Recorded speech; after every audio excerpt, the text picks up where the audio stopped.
My most memorable moment was I returned match figures of none for 140 on debut, and they picked me for the next test. Welcome to episode 9 of the Kerry O'Keefe Show. Light blue shirt, Sunday, and I'm not even a politician. Thought I'd formalise it a bit. Yeah, I'm reflecting it's now into the latter part of our summer. When you look back at stories that took your fancy, one did in the summer of 1984. It was December, it was a Sydney club match, and my great mate Michael O'Sullivan was captaining Sydney University in a first grade game. It was the year where Imran Khan was playing Sheffield Shield cricket for New South Wales and was guesting for Sydney University when available. They much appreciated having him there because such a match winner, the great Pakistani all-rounder. But one particular game was at Sydney University Oval in December. It was against North Sydney. My mate Mick O'Sullivan was captaining, and Imran Khan was in the team. Sydney University were defending 180. It was a 2-day game. It's a flat deck. And at lunch on the second day, North Sydney had reached 3 for 130. They needed 50 runs with 7 wickets in hand, and things looked dire. There'd been a blonde woman in the top of the grandstand at Sydney University, and she only had eyes for one player. And it wasn't happily married Mick O'Sullivan with 5 daughters. It was the Pakistani all-rounder. Who was never short of female company, it has to be said. I'm not saying they were groupies, but Imran Khan was attractive to women, without question. I mean, I played all my career. Women didn't find me overly attractive, although there was one at the SCG. She used to sit top of the Brawongle stand, and she used to applaud my steers to third man for a single. I think her name was Muriel. She was a part-time barmaid at the Bat and Ball. You hang on to those memories. But Imran Khan this day, he walked off at lunchtime. He was staying at the Connaught, which is an upper-class apartment block overlooking Hyde Park in Sydney. He had a red sports car, courtesy of Cricket New South Wales or a sponsor. Lunchtime, things looked grim. The Sydney University players were nibbling away at their sayos. Imran Khan wasn't. He was waltzing out of the car park with the blonde, into the red sports car and back to the Connaught. Now, A, you could lock in for tofu. B, to watch reruns of Gunsmoke, or C, horizontal folk dancing. I'm not saying which one it was. All I'm saying is, after the 40 minutes, Sydney University strode out to try and defend their meagre total of 180, only with 10 men. They were one short. Imran Khan had not returned. O'Sullivan was livid. The score was mounting by tens. North Sydney knew that without the strike bowler, they were a huge chance. 20 minutes after the break had resumed, Imran Khan, with the blonde and the red sports car, entered the car park and casually strolled onto the field at fine leg.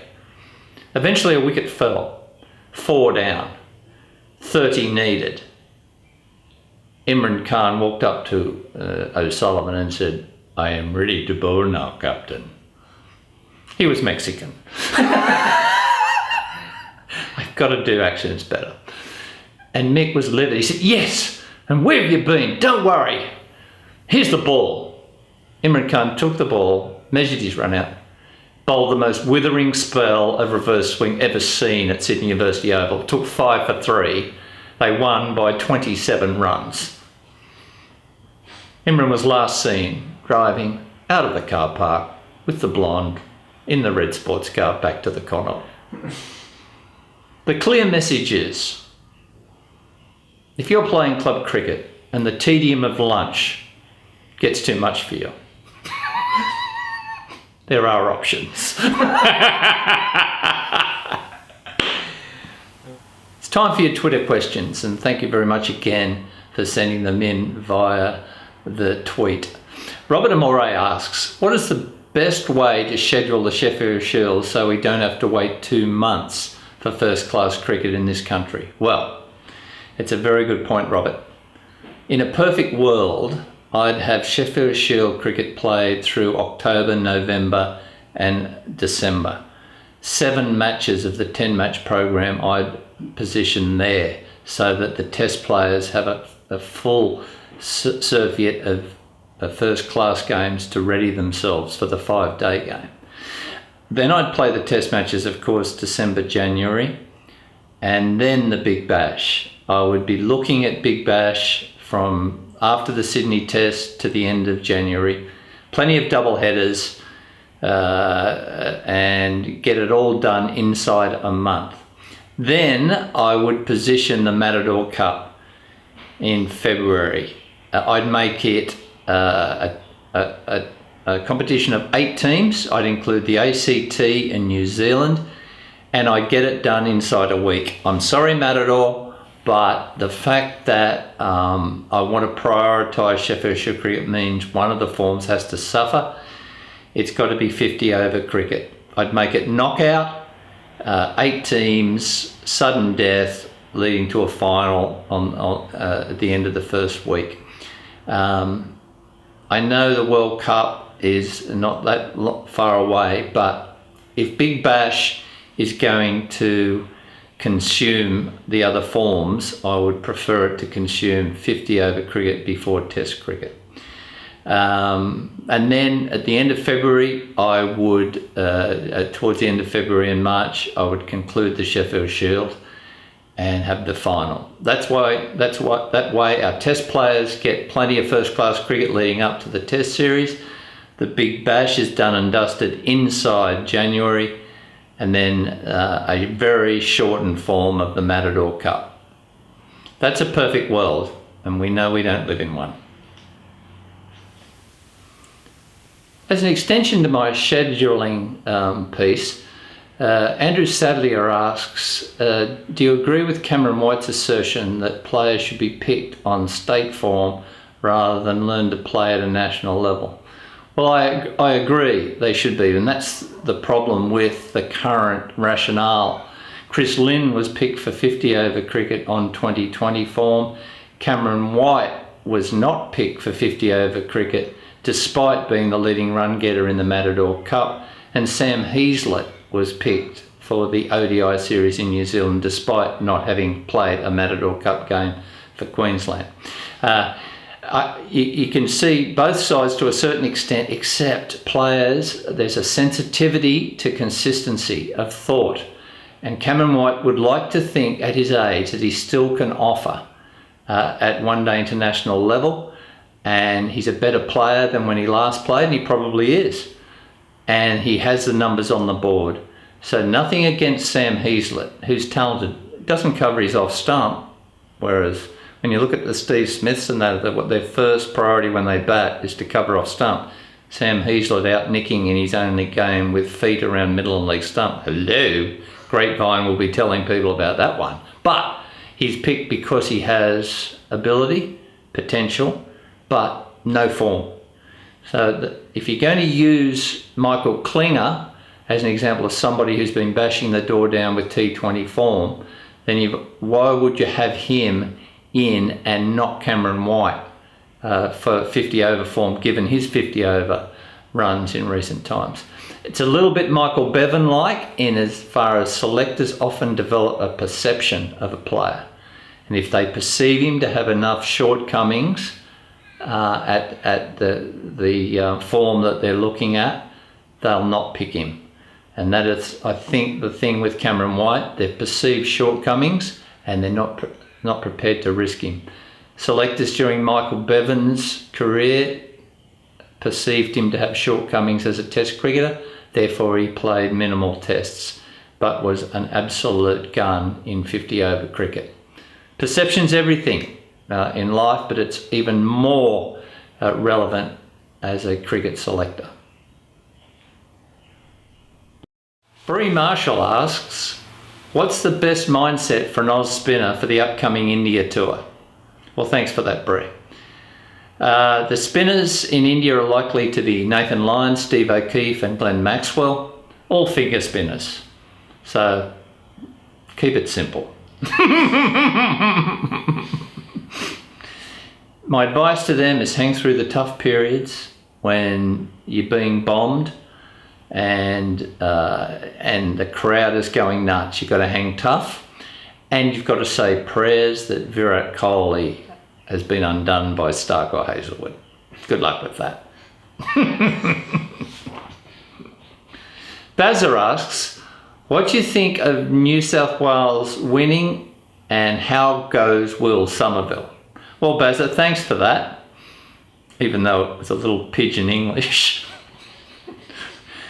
Will Somerville is the 32-year-old off spinner for New South Wales. I think he's an absolute diamond.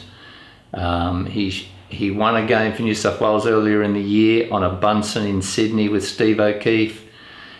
He's just taken 4 wickets to beat Victoria in a Sheffield Shield match at the MCG. I'm a big fan. I think if Nathan Lyon was to get injured, Will Somerville would be the replacement. He's a bounce-off spinner. He's tall. He gets it to spin. He was born in Wellington, New Zealand. If he'd stayed true to New Zealand cricket, he'd have played 50 tests. But he threw his lot in with New South Wales. We're thankful for that. He's an absolute sweetheart who can bowl very, very good off breaks. Mark him down on the reserves bench for Australian Test duty. We couldn't do any better than Will Somerville. At 32, his best years are now. I hope he gets picked. David Reed asks, what would make the better who would make the better long-term test bowler, Chad Sayers or Pat Cummins? Well, I'm a big fan of both. Pat Cummins' velocity, his ability to get people out. He's a wicket taker. He's coming through short form. I know they probably want to use him as backup to Stark and Hazelwood. I hope that happens. Hasn't got the best trajectory. Needs to be bowling at 145k to be fully effective, but he gets people out, and that's the big key. I'll be looking at home series and South Africa. He's a bouncy pitch bowler, Pat Cummins. Whereas Chad Sayers is a shoo-in if he can. I know he's ageing with every year, but I would take him to England. He's just that type of bowler. He gets it to nibble around. He could be Jimmy Anderson on a good day. So I wouldn't discount him. He's around that team. He hasn't played yet, but I think rather than take him to places where he's unsuited, I'd have him on a short list to go on an Ashes tour to England. Ewan Jones asks, and thanks for your support again, Ewan, what would your average have been with the Kaboom? Well, about the same. But Silly Mid-Off would have given himself a yard. And he'd have had to put his hands on ice because he wouldn't have been walking forward to get my defensive pushes. Also, Ewan asked, discuss footwork and turning wickets with the big bats. It's an interesting question. Batting on turning pitches is all about your defensive technique. How well you keep the ball out, how still you stay, how late you play. And a big bat makes no difference on that. I mean, when you counter-attack, of course, the big bats can clear the infield.